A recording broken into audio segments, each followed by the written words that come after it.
patience, long-suffering, kindness, goodness, faithfulness, gentleness, self-control. Against such things, there is no law. Okay?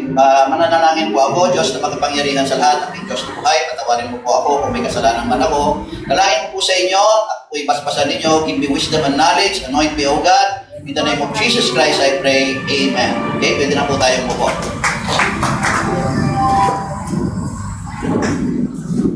May bibigyan akong pansin. Okay, kasi kanina hindi po napansin. Sabi po, but the fruit. Ilan ang pinag-aaralan natin? 9 na isang ugali na dapat nandun po yung isang Kristiyano. Ngunit pansinin niyo po, wala pong S po yung fruit. Kasi po, ito po ay isang package. Ito po, nasayo ang Holy Spirit, there is only one fruit. Kaya lang, itong fruit na ito ay package deal. Andiyan pa po ba tayo? Pangalawang bibigyan ko po ng pansin, kasi po marami pong mga Kristiyano, naghahanap po sila ng righteousness na ng born-again Christian, kasi ang sabi daw, for we are not saved, for you have been saved through faith. It is not by your own good works. It is by the grace of God. Kaya nagsasabi sila, yung kumpare ko hindi niya ma-accept na nasaan yung good works. Imposibleng maligtas kayo kasi inaalis daw po natin po yung good works. Yung good works po ay pumapasok pa rin sa fruit of the Holy Spirit. Kaya lang, hindi natin good works, hindi natin righteousness, pero ito po ay righteousness of God. Amen. Yan pa po ba tayo? Kaya pag may nakausap po kayo at sinabi niyo po yung Ephesians 2:8, hindi kasi pag tinanggap namin si Jesus Christ by grace, napupuspos kami ng Holy Spirit. Ang yung righteousness of God ay ipinapahiram sa amin sa pamamagitan ng Spirit of God. Ano pa? Pangatlo ko pong bibigyan po ng diin ay may isang parable na sinabi po si Jesus Christ na nakita niya ang may isang farmer. Okay? May kausap siyang isang farmer. Yung doon sa parable na yon, nakita niya na walang bunga yung fig tree ata kung hindi ako nagkakamali. Sabi, walang bunga yung fig tree at sabi ng farmer, ano ang Panginoon? Ito ba ay bubunutin ko na? Sabi ng Panginoon, sabi ng master, sabi niya, huwag mo munang bunutin, hayaan mo muna na magkaroon, nabigyan siya ng 3 years, at kapag hindi namunga, ay saka mo na siya bunutin. Ano po ibig sabihin po dyan? Ang fruit of the Holy Spirit is not automatic. It does not mean that you become born-again Christian at may fruit of the Holy Spirit ka na. Ibig sabihin, para makuha mo po yung fruit na yan, kailangan i-cultivate mo siya. Diba? Parang ito po ay nagtatanim. Sino po marunong mga magtanim dito? Lahat kayo taga Manila, hindi marunong magtanim. Nahihiya lang kayong magtaas ng kamay, alam ko po. So ito po ay pagtatanim. Sa pagtatanim, kailangan pong i-cultivate. Kailangan mo pong diligan at kailangan pong lagyan po ng fertilizer. Ang cultivation po dyan is prayer. Kailangan, pag sa nagpe-pray ka, ang fertilizer po dyan ay ang Holy Spirit. Kapag hindi mo i-cultivate at magkaroon ka ng Holy Spirit, yan ay magiging palamuti lamang. Hindi mo mai-apply yan sa iyong buhay. Pang-apat na gusto kong bigyan ng pansin, ang bunga natin, nagbigay ulit ng parable si Jesus Christ, nakita niya yung isang fig tree ay wala siyang bunga sa hindi kapanahunan. At ang sabi niya, simula ngayon, hindi ka na mamumunga. Hindi nila naunawahan na ang sinasabi ng Panginoong Jesucristo na ikaw po naging Christian ay dapat hanapan ka ng bunga in season or out of season. Yun po yun. Okay? So, malinaw po ba sa atin po yun? Amen. Okay? So, napaka-importante po ng bunga. Pwede sabihin mo sa katabi mo, mamunga ka. Okay? So, dalawa po klase po yung bunga. Yung soul na pwede mo madala sa church. Pero pag-uusapan natin yung bunga po natin. Po rito. Actually, ito po ay isang, mapapansin niyo po ba yung pang ko dyan? Yan. Ayan o, may Jesus Christ na pagkat kapapon. Suggestion ko po yan. Na sa bawat slide natin, siguro pwede nating lagyan ng Jesus Christ, love God above all. Ano, maganda, di ba? Amen. Praise to Jesus. Amen. Ano ba, may napansin pa pala akong isa. Kaya muntik ko nang makalimutan. Mabuti na lamang na baling yung aking paningin. Against such things, there is no law. Bakit against such things there is no law? Okay? Kasi kung may love ka, hindi mo papatayin yung kapwa mo. Kung may love ka, hindi mo pagnanakawan yung kapwa mo. Lahat po yan, ng bungang yan. Kung may kindness ka, imbis na pagnakawan mo yung kapwa mo, imbis na lipustahin mo yung kapwa mo, tutulungan mo siya. So against such thing, there is no law. Nakapaloob na po kasi sa Holy Spirit. Yung fruit of the Holy Spirit, I will write the law in their hearts. Okay? Andiyan pa po ba tayo? Diretso po tayo. Sa kindness po na po tayo. Sa wikang Tagalog, ito po ay kabaitan.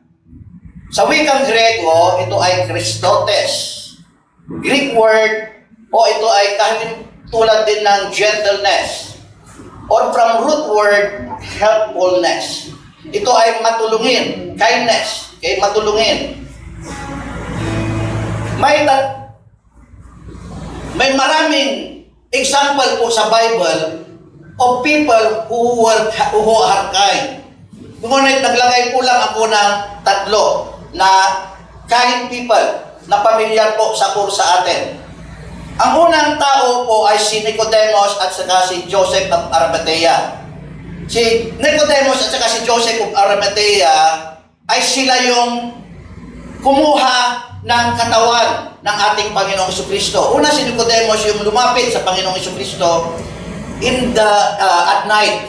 Lumapit siya sa Panginoong Jesucristo at sabi niya, I know that you come from God, for unless you are coming from God, no one can perform those miracles. Siya yung sinabihan ni Jesus Christ na unless you are born again, you cannot see the kingdom of God. Si Nicodemus po yun. Ngayon si Nicodemus at saka si Joseph Arimathea, nung sila po ay namatay, sila po yung kumuha ng katawan po ni Jesus Christ.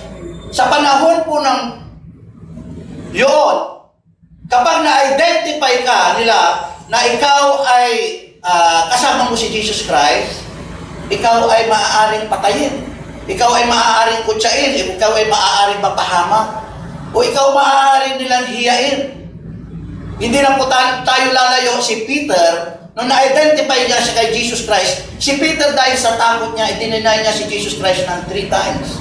Pero itong si Joseph of Arimathea, kinalimutan nila, hindi po sila natakot. Ang ginawa po nilang dalawa, pumupunta po sila kay Pontius Pilate at hiningin po nila yung katawan po ni Jesus Christ. At sila po yung nagbigay ng yung burial, ritual burial, na nilagay sila ng pabango, ng mga perfumes at kanilang binigay yung balabal, yung kanilang, ano ba yun? Tawag doon? Yung linen. At si Joseph of Arimathea, yung kanyang personal tomb ay kanyang ibinigay para doon ilagay yung katawan po ni Jesus Christ. So mabait po silang dalawa. Kasi handa po silang tumulong sa kabila ng napaka-dangerous yung kanilang ginawa. Baka masira yung kanilang pangalan. Mas lalong-lalo na si Nicodemus na isang Pariseo. Andiyan pa po ba tayo? So may sacrifice po silang ginawa doon. Ang pangalawa na pamilyar po sa atin, yung Pharaoh's daughter, na isang mabait. Siya po ay a kind woman. Kasi sa panahon po ni Moses, nung pinanganak po si Moses, pinapatay ang 2 years old below kasi dumadami na yung mga Israelites. Natakot po si Pharaoh na sasabi niya, dumadami na yung mga Israelites sa atin. Utusan mo yung mga komadrona na kapag nanganak yung mga Hebrew woman, kanilang patayin yung bata kapag lalaki. Kapag nakita nila na babae, ito'y kanilang buhayin. Ngunit itong isang kumadrona na nagpaanak sa nanay ni Moses ay hindi niya pinatay yung batang si Moses at inilagay niya sa basket at ipinaalod doon sa tubig. Ngayon, nung makita ni daughter Ni Pharaoh, pag sinabing daughter po ni Pharaoh, ibig sabihin po yan, sila po yung Egyptian. Sila yung mga slaves, parang wala sa kanila. Yung mga Hebrews ay wala sa kanila yan. They were slaves. Okay? So, napaka-delikado rin ang kanyang ginawa para kunin niya yung anak ng isang Hebreo at kanyang palakihin doon sa palasyo. Pero ginawa pa rin niya at itinuring niyang anak si Moses. So, napakabait po ng anak po ni Pharaoh. Ano pa, sino pa yung mga kain? Kaya pamilyar po sa atin ito, yung lahat po ito ay nakakakilala yung Good Samaritan. May isang tao, sabi ni Jesus Christ, siya ay binugbog. Okay? Dahil siya ay hinold up, okay? Pinagbubugbog po siya, pasayan po yung tao. At habang nagdoon po, nakahandusay sa gitna ng kanya yung tao, yung isang pari po ay dumaan. Okay? Dumaan po yung pari at tinignan lang niya yung nakahandusay na lalaki. Ang pangalawa, dumaan naman po yung isang Levita. Okay? Family of priests pa rin, Levites pa rin. At nakita niya, dinaanan pa rin niya yung nakahandusay na lalaki. Ngayon, may dumaan na isang Samaritano. Ang mga Samaritano at Hudyo ay hindi nag-uusap. Kapag tinignan mo yung si Jesus Christ ay humihingi sa babae ng isang water doon sa Jacob's well. Sabi ng babae, di ba bakit ka nakikipag-usap sa akin? Ikaw ay isang Hebreo, ikaw ay isang Hudyo. Hindi nakikipag-usap ang mga Hudyo sa atin. Pero itong Samaritanong ito, yung pari dinaanan, yung nakahandusay na binugbog ng lalaki, yung Levita, yung mga Hudyo, religious leaders, ngunit hindi man lang tumulong. Sino ang tumulong? Yung pang isang Samaritano na hindi nila kalipi. Andiyan pa po ba tayo? Itong pinag-uusapan po natin po ngayon are just words. These are nothing. Bakit ko po sinabi? Kung walang application, these are just words. May isang pastor po sa Facebook. Ito po ay isang negro. At habang nangangaral siya, every time sinasabi niya na tayo ay magtumulong sa ating kapwa. Every time sinasabi niya that the second commandment of God is love thy neighbor as you love thyself. Sa lahat ng kanyang ministry, siguro 30 years siyang nangangaral, pinapangaral niya yon. At doon sa Facebook, ipinakita niya yung video. Siya po ay nagmaskara ng isang gusgusin. Sa Tagalog, sa kwan natin, yung ano ba yung kwan, yung naglalagay ng maiitim?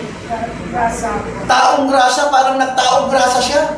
At umupo siya doon sa entrance ng kanilang church. Alam niyo po ba kahit isa walang tumulong? Kaya ang ginawa niya, tumayo siya at pumunta siya sa pulpito, binipigilan pa siya. Doon sa pulpito, nalis na yung kanyang maskara at umiyak siya. These are just words. At mas lalong-lalo na, pag wala tayong Holy Spirit. So let us just pray always that we will be infilled by the Holy Spirit para hindi maging salita lamang. Kasi hindi natin mai-apply ito talaga kung walang Holy Spirit sa atin. Pwede natin mai-apply. Kaya may mga tao, sila'y patulungin. Regardless of religion. Sila'y matulungin, sila'y tumutulong. Makita natin yan sa mga Facebook. Kaya lang, ang kanilang pagtulong minsan, may trumpeta. Alam niyo po ba yung may trumpeta? Kasi naka-video Naka-video. Sabi ng Panginoong Jesucristo, kapag daw po tayo ay tumulong, huwag mo nang hayaan na yung kaliwang kamay mo ay malaman pa. Kaya ako yan, yun yung pinaghahawakan ko noon. Kapag ako'y nagbibigay ng ikapo, hindi ko sinusulat ang pangalan ko. Sinabihan ako ni Bishop. Walang kaso dyan. Makalimutan na natin po ang lahat. Huwag lang natin makalimutan po ang Diyos. Amen. Amen. So, palagpagan po natin ang Panginoon. Ang sabi po ng Ephesians 4:32, and being kind one to another, tender-hearted, forgiving one another, even as God for Christ's sake had forgiven you. Kailangan daw po ay, ano ba yung, mabait po daw pala tayo, kabaitan ba yun? O kabaitan. Mabait pala tayo sa bawat isa. Ibig sabihin, we must be helpful to one another. Amen? O, kailangan i-discern mo din yung helpfulness po natin. Being kind one to another. Kung ini-expect tayo ng Panginoon, yung three kindest people in the Bible ay tinulungan nila yung mga tao na hindi nila kasama, hindi nila kalipi, hindi nila ka-level. Gaano pa kaya yung kapatid mo? Okay, sa pananampalataya. Amen? So, ini-expect po tayo ng Panginoon. Alam ko po, nasa all religions in the world, ang basihan po nila ng kaligtasan ay pagtulong. Parati ko po yung sinasabi na hindi po sa pagtulong ang basihan po ng kaligtasan. Kasi si Nicodemus, kung yun ang basihan ng kaligtasan po natin, yung pagtulong, hindi na sana pinapuntahan ng Panginoong Jesucristo si Nicodemus para pagsisi at magpabaptize. Sabi kasi ng Panginoon, magiging memory lamang yung ginagawa ni Nicodemus na pagtulong. Ay, mabait si Juan. Kain si Juan, si Juan na yan. Siyang taong yan. Matulungin yan. Kailangan mabait tayo sa tao, tapos higit sa lahat, mabait po tayo sa puso ng Diyos. Amen? Pang-anim, isip pa tayo? Amen. Praise God. Ang pang-anim is goodness. O sa wikang Tagalog ay kabutihan. Ang Hebrew scripture to Greek is to. Yan, si asawa ko. Marunong po ng Hebrew yan. Nag-i-Hebrew yan. Galing po ng Israel po yan eh. To. Alam niyo po ba yung to? Hindi niyo alam. Yung tab. To. Tabo. Alam mo yun. Pero ito naman Hebrew. Hebrew. Okay, tuk daw. Okay? Ano ba yung nasabi po dyan, ito po ay may dalawa. Pag tinranslate daw sa two Greek words, ito ay agatosome. Christotes. Grabe. Amen? Oh. Kaya, ngayon, sa Exodus 33:19, ito po yung sinabi, yung salitang goodness ay nabanggit. Then he said, I will make all my goodness pass before you, sabi kay Moses. And I will proclaim the name of the Lord before you. I will be gracious to whom I will be gracious, and I will have compassion of whom I will have compassion. Ang gusto kasi ni Moses ay makita niya po yung Diyos. Sabi ka, hindi ko ipapakita yung aking mukha sa iyo kasi walang nakakakita sa mukha ko na nabubuhay. Sila ay namamatay. I will just show my back. Tapos sinabi niya, I will pass all my goodness before you. Ano po ibig mong sabihin po niyan? I will make all my goodness pass before you means all my beauty, all my excellence, or all my glory. That God is so beautiful and He is so glorious. Amen? Na kapag tumingala ka sa langit, grabe, ang ganda po ng ating nature. Okay? Sabi po ng salita po ng Diyos sa Romans 1 verse 19, the wrath of God is revealed in heaven. Pwede nating sabihin, the beauty of God is revealed in heaven. Ang gaganda ng mga stars, ang gaganda po ng mga nature. Andiyan pa po ba tayo? Ano pa bang ibig sabihin po ng good? The word good is mentioned in a lot of places in the Bible. Amen? Binilang ko ito eh. Sa Genesis, nung ginawa po yung langit at ang lupa, 7 times na binilang ko. Ako mismo nagbilang, hindi po sa Google. Hindi po, ako mismo po bumilang. At nabilang ko po doon 7 times na nabanggit po ang salitang good. Nang sabi po doon, nung ginawa ng Diyos ang ilaw, ang liwanag, and let there be light, and there was light. Tapos nagkaroon po ng araw, unang araw. Ang sabi po doon, and God saw that the light was good. At ginawa po yung firmament, at God saw that the light, the firmament was good. Ginawa po yung mga vegetation na halaman, at lahat po hanggang sa ika-7th day, and God saw all His creation was hindi lang good, kundi very good. So ayun po yung good po. Ay na-mention po yan. Jesus was called good teacher by certain ruler in Luke 18:18. Amen? Mamaya unawahin po natin. And all Christians who have used their talents in serving the Lord will be welcomed by God. Okay? Sa salitang, my good and faithful servant. So ano kaya good ang ibig pong sabihin po dito? Here, good means beyond reproach. Blameless, flawless, no record of wrongdoing. It is the opposite of bad report. Kailangan, ito po ay beyond reproach. Walang may pipintas. Okay? Walang may pipintas. Ito ay blameless. Or, pwede natin sabihin, nung ginawa ng Diyos ang langit at ang lupa, ito ay pleasant to the eyes. Na pagka nakita po ang isang Kristiyano, yung isang Kristiyano ay pleasant to the eyes of the unbeliever. Okay? Ito ay kaaya-aya sa mata ng mga hindi mananampalataya. Andyan pa po ba tayo? Okay, ang lahat ng natutulog sabihin, praise the Lord. Amen. Praise the Lord. Amen. Kasi ganito yan eh. Ako nagtitraining din ako sa mga doon, sa mga India. Marunong po ako mag-hit eh. Pag sinabi kong naunawahan ninyo, sasabihin nila ganun. Pero sa totoo, hindi nila naunawahan. Kasi may kwan po kasi yan. Yung isip po kasi natin, minsan nakatingin tayong ganun. Titig na titig yan eh. Kami nga ni Bishop, nagdadrive. Muntik na ako mapangga Bishop. Yung mata ko, mabuti na lamang mabait si Lord. Tumatakbo ako ng 100 kilometers per hour sa Qatar. Abay, nung tulog na pala yung isip ko. Dalawang beses po dito din sa Pilipinas, yung pumunta kami sa Manila, kasama po si nanay, si mother po ni asawa ko. Gusto nila kasi, hindi pa ako matulog, mag-drive na ako pabalik sa San Carlos. Nagadilat yung mata ko, sabi ko, pagdating ko sa Bayambang, ano ba yung may puti dyan? Sabi ko, pagkakita ko, puro tao. Pag ganun ko, nagpadating yung motor, bumalong ako sa lahat, di mo sila napangga. Pero nakadilat yung mata ko. Wala, nagtulog, sabihin, praise the Lord. Wala. Siguro, nakadilat yung mata nyo, talagang attentive talaga kayo, ano? Amen. Amen. Praise God. So, yon. Kapag, sabi no record of wrongdoing, it is the opposite of bad report. Ngayon, ako po yung galing po dun sa Qatar, at yung brother pa lamang siya, bago siya maging pastor, kasama ko na yun. At every time na may dumating na mangmumula sa Pilipinas, ang unang gagawin namin, ang unang sa pag-uusap kami, kasi worker daw sila sa Pilipinas, aalamin namin kung mayroon ba siyang bad report ng mula sa Pilipinas. Amen?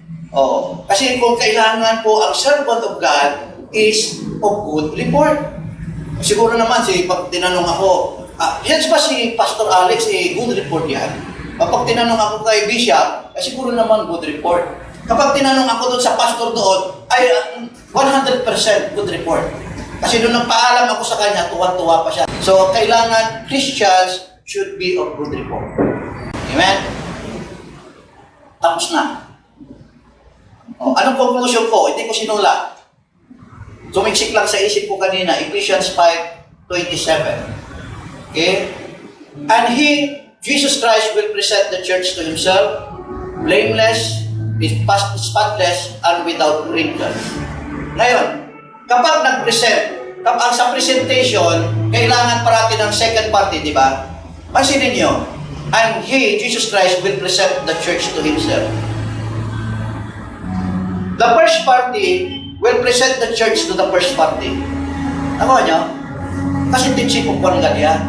Yan ang ebidensya na iisa lamang ang Diyos, and the Father at the Son are one. Amen. Jesus Christ will present the church as a man to Himself as a God. Amen.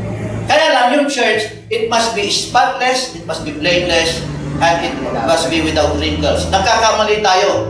Okay? Pero, paano ba tayo nagiging spotless sa harapan ng Diyos? Kapag pinipilit, parang yung anak mo, kapag pinipilit mo yung the best mo, may pagkahinaan ka, may pagkakamali ka. Pero pinipilit mo yung the best mo. At every time na magkamali ka, humihingi ka ng kapatawaran. At dire-recognize mo na ikaw ay tao at ikaw'y nagkakasala at ikaw'y nagkakamali. Hindi ka nagmamataas. Tuwan-tuwa ang Panginoon doon. Kasi ang mga Pariseo at mga Saduceo, hindi nila alam gawin yan. Ang sabi ng salita po ng Diyos, Yung mga Pariseo, Saduseo, gustong-gusto nila na magsuot ng mahahabang damit at umupo sa unahan ng upuan para sila ay i-praise ng mga tao at hindi sila marunong kumagpakumbaba, mag-repent. Hindi sila marunong mag-repent. Andyan po yan sa Lucas. Hindi po sila na-baptize po ni John the Baptist. Kasi ang repentance is an evidence, a baptism is evidence of repentance. Di ba gusto nila magpa-baptize? Hindi po sila nag-repent. Kaya pag ikaw ay patuloy po yung repentance or confession po natin, we are spotless and blameless before the sight of God.